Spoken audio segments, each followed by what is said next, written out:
இயேசு உங்களை நேசிக்கிறார். இந்த நாள் வேதாகம தியானத்திற்கு உங்களை அன்புடன் அழைக்கிறேன்.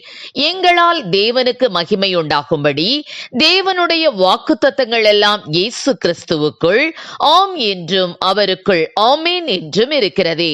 2 கொரிந்தியர் 1:20 ஒரு ஞாயிறு ஆராதனையில் போதகர் மத்தேயு 18:19 ஆதாரமாக கொண்டு பிரசங்கிக்க ஆரம்பித்தார்.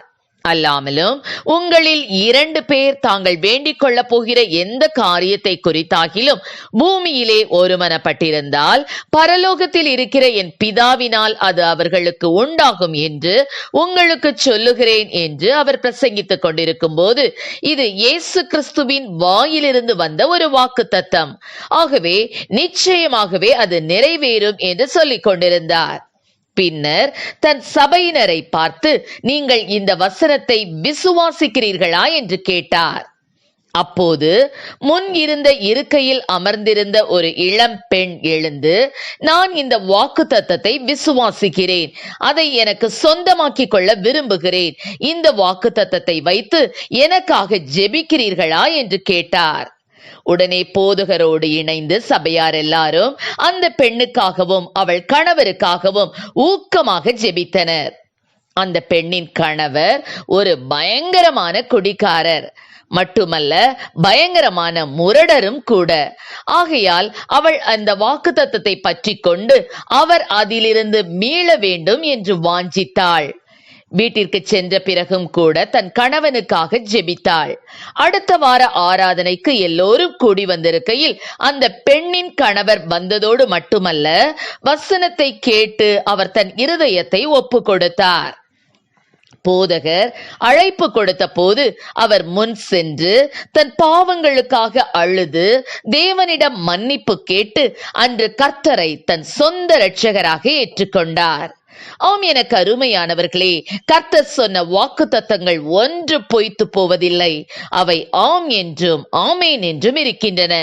ஆனால் அவைகளை பற்றி கொண்டு நாம் தாம் ஜெபிப்பதில்லை. வார்த்தை இப்படி சொல்லுகிறதே, அல்லது நீர் இப்படி சொல்லி இருக்கிறீரே என்று அவருடைய வாக்குத்தத்தத்தை பற்றி கொண்டு நாம் ஜெபிக்கும் போது நிச்சயமாக கர்த்தர் அதை நிறைவேற்ற வல்லவர். கர்த்தரை ஏற்றுக்கொண்ட அநேகர் இன்னும் மிகவும் மோசமான நிலைமையிலும் ஏழ்மையாகவும் இருப்பதற்கு காரணம் அவருடைய வாக்குத்தத்தங்களை பற்றி கொண்டு தமக்கு சொந்தமாக்கிக் கொள்வதில்லை. அது யாருக்கோ எழுதப்பட்டிருக்கிறது என்று நாம் நினைத்துக் கொள்ளுகிறோம். அவற்றை எப்போது சொந்தமாக்கிக் கொள்கிறோமோ அப்போது நம் வாழ்வு மாறும், நம் சூழ்நிலை மாறும்.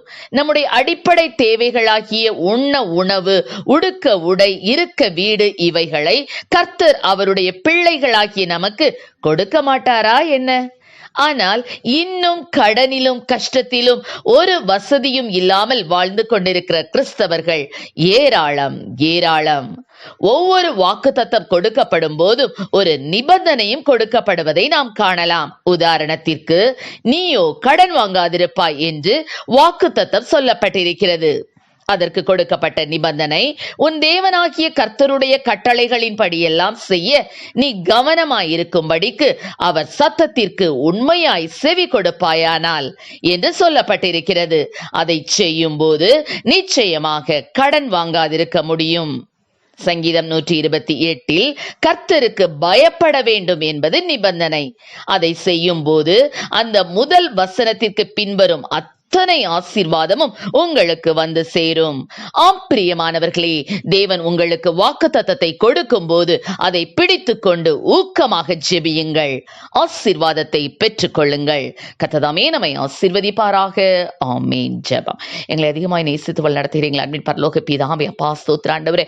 அப்பா, இந்நாள் முதற்கொண்டு ஆண்டவரே வாக்குத்தத்தத்தை பிடித்து கொண்டு கர்த்தாவே ஸ்தோத்திர ஆண்டவரே, போராடி ஜெபித்து அதை சுதந்திரித்துக் கொள்ளக்கூடிய கிருபைகளை கொடுப்பீராக ராஜா.